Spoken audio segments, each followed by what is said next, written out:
যেভাবে পাঞ্জাব জিতেছে 200 চেস করে was outstanding. Shreyas Iyer has been phenomenal. তো দুজনেই ইকুয়ালি ব্যালেন্স, যে যেদিন ভালো খেলবে। And it is not a balance, মানে I have nothing to predict, কারণ I don't know what to predict. Virat Kohli 18 বছর ধরে খেলছে, মানে এবার একটা বলছে যে 18, ওর জার্সি নাম্বার 18। তো মানে বিরাট কোহলির ওপর কি এটা একটা প্রত্যাশার চাপ থাকবে কি আরসিবির হয়ে, কি মনে হয়? হ্যাঁ, প্রত্যাশার চাপ তো বিরাট কোহলি সারা জীবন, যে কোনো প্লেয়ারেরই সারা জীবন থাকে। এই লেভেলে খেললে থাকবেই। ওয়ার্ল্ড কাপ খেলেছে, ওয়ার্ল্ড কাপ জিতেছে,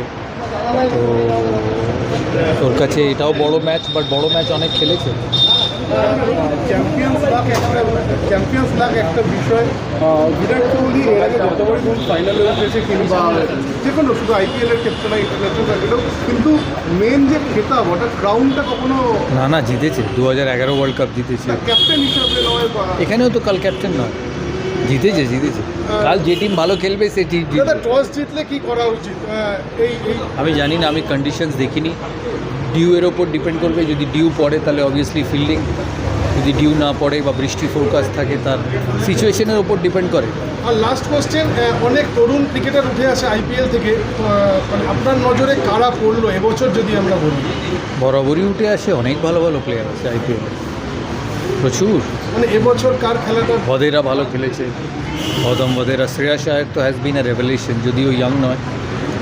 Gautam Wadhera, Priyansh Arya, Jitesh RCB,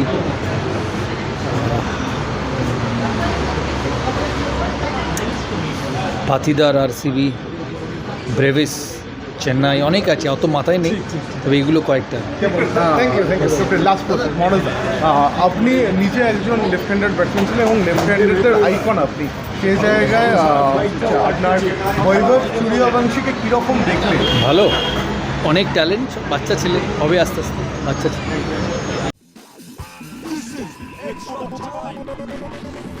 Extra time.